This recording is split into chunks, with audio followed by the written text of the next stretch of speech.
Hello दोस्तों, the wake up call में आप सभी का स्वागत है। इस चैनल की शुरुआत मैंने एक विशेष उद्देश्य से किया है और वो विशेष उद्देश्य ये है कि इस चैनल के माध्यम से मैं धर्मांधता, अंधविश्वास और नफ़रत की लड़ाई लड़ूँगा।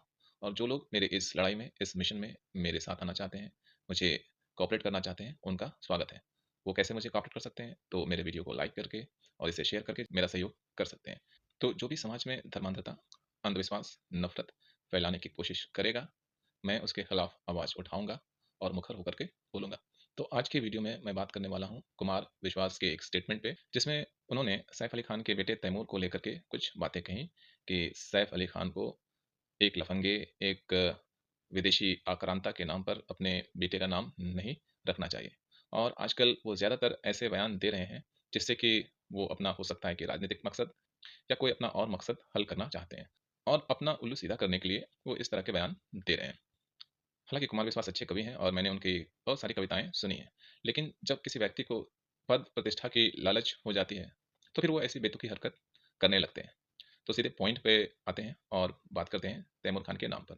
तो जहाँ तक तैमूर नाम का प्रश्न उठता है, सबसे पहले तैमूर शब्द का मतलब समझते हैं। तैमूर एक अरबिक वर्ड है और तुर्किश वर्ड भी है और तैमूर का मतलब होता है कि एज़ स्ट्रॉन्ग एज़ आयरन, यानी कि उतना मजबूत जितना कि लोहा। तो तैमूर का सीधा-सीधा अर्थ है मजबूती से और बहादुरी से। तो तैमूर के शाब्दिक अर्थ में कोई बुराई नहीं है और कोई भी अपने बच्चे का नाम तैमूर रख सकता है। मैं तो ये नहीं जानता कि सैफ अली खान ने किस बात से प्रेरित होकर अपने बेटे का नाम तैमूर रखा है। लेकिन कोई सिर्फ़ इसलिए तैमूर नाम ना रखे अपने बच्चे का क्योंकि किसी एक तैमूर नाम के व्यक्ति का कैरेक्टर अच्छा नहीं था, तो ये तो तैमूर शब्द के साथ नाइंसाफ़ी है। अगर एक तैमूर ने बुरा किया, तो कोई दूसरा तैमूर तो उस नाम के साथ न्याय कर सकता है। तैमूर शब्द में तो कोई बुराई नहीं है। फिर कौन माता-पिता ऐसा चाहता है कि वो अपने बेटे का नाम बुरा रखे? उदाहरण के लिए दुर्योधन का नाम लेते हैं। दुर्योधन के माता-पिता कोई बहुत ही बुरे व्यक्ति तो नहीं रहे होंगे, कोई अधार्मिक व्यक्ति तो रहे नहीं होंगे, क्योंकि चाहे दुर्योधन हो या पांडव हो, दोनों एक ही कुल के संतान थे। तो दुर्योधन के माता-पिता ने ये सोचकर तो दुर्योधन का नाम नहीं रखा होगा कि दुर्योधन भविष्य में बहुत ही बुरा कृत्य करने वाला है, तो चलो इसका नाम दुर्योधन रख देते हैं। हर माता-पिता चाहता है कि वो अपने बच्चे का नाम शुभ रखे और दुर्योधन के भी शाब्दिक अर्थ को अगर हम समझते हैं तो दुर्योधन का शाब्दिक अर्थ होता है जिसे हराना मुश्किल हो, अर्थात जिसे हराना आसान नहीं हो। तो दुर्योधन नाम में भी कोई बुराई नहीं है। हर कोई चाहता है कि उसका संतान बहादुर हो, जिसे कोई आसानी से हरा ना पाए, अजेय हो। तो दुर्योधन के माता-पिता ने अपने पुत्र का नाम तो अच्छा ही रखा। अब कोई आज के समय में अपने पुत्र का नाम दुर्योधन नहीं रखता है, सिर्फ़ इसलिए क्योंकि दुर्योधन नाम का एक पात्र जो कभी इस संसार में था, एक अच्छा कैरेक्टर नहीं था, इसलिए हम दुर्योधन नाम ना रखें। अगर किसी एक व्यक्ति ने दुर्योधन के नाम के साथ न्याय नहीं कर सका, तो कोई तो होगा भविष्य में जो दुर्योधन के नाम के साथ न्याय कर सके। तो यहाँ नाम से व्यक्ति का कोई संबंध नहीं है। कोई अच्छे नाम का व्यक्ति भी बुरा कृत्य कर सकता है और कोई बुरे नाम का व्यक्ति भी अच्छा कृत्य कर सकता है। तो इसी संबंध में दुर्योधन कोई नाम बुरा नहीं है, लेकिन दुर्योधन ने बुरा कृत्य किया इसलिए दुर्योधन नाम बुरा हो गया। दूसरा एग्जाम्पल हम महाभारत से ही लेते हैं, कंस का। कंस शब्द की उत्पत्ति कांसे से हुई है। पुराने जमाने में कांसे का बर्तन यूज होता था और हमारे भारतीय संस्कृति में कांसे के बर्तन को पवित्र भी माना गया है। इसलिए कंस का नाम उसके माता पिता ने कांसे के नाम पर रखा। तो अब कंस नाम में भी कोई बुराई नहीं है और कंस के माता-पिता भी कोई दानव तो रहे नहीं होंगे कि उन्होंने अपने पुत्र का नाम बुरा सोच के रखा होगा, अपने पुत्र का नाम दानव के समकक्ष रखा होगा। इसी तरह से आज के समय में भी कई व्यक्ति ऐसे हैं जिनका नाम तो काफ़ी अच्छा है, नाम तो देवता तुल्य है, किंतु उनके कृत्य काफ़ी बुरे हैं। इसका ये मतलब तो नहीं है कि कोई भविष्य में ये नाम ना रख सके।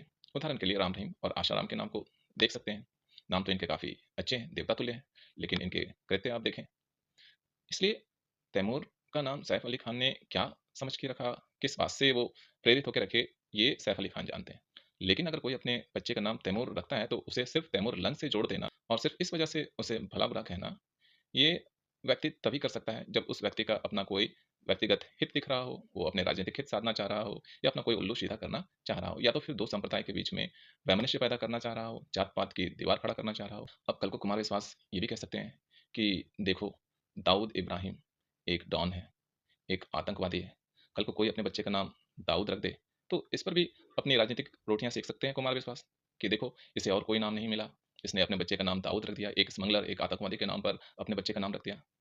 जबकि ज़्यादातर शायद मुस्लिम लोगों में तो ये बातें पता हो, लेकिन शायद हो सकता है कि नॉन मुस्लिम को ये बात ना पता हो कि दाऊद इस्लाम धर्म के एक पैगंबर का भी नाम है। तो जो लोग अगर ये बात नहीं जानते होंगे कि दाऊद इस्लाम धर्म में एक पैगंबर का भी नाम है, तो कल अगर कुमार विश्वास दाऊद नाम पे भी अपनी प्रतिक्रिया ज़ाहिर करें और दाऊद नाम के भी किसी बच्चे को कोसें उसके नाम का सहारा लेकर अपनी राजनीतिक उल्लू सीधा करें या अपनी आकांक्षाओं की पूर्ति के लिए वैमनस्य दो समाज में पैदा करें, तो ये भी कर सकते हैं वो। तो मेरा अपने व्यूअर्स से यही कहना है कि इस तरह के 2 करोड़ के लोगों से बचें और इनकी बातों को ज़्यादा तूल ना दें। कुमार विश्वास से मुझे ऐसी उम्मीद नहीं थी, लेकिन अब मुझे लगता है कि वो कुमार विश्वास नहीं, कुमार बकवास रह गए हैं सिर्फ़।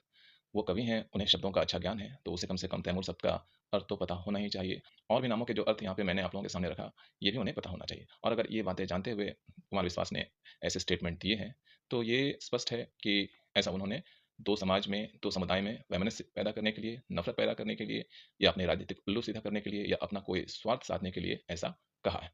मिलते हैं अगले वीडियो में किसी नए मुद्दे के साथ। नमस्कार।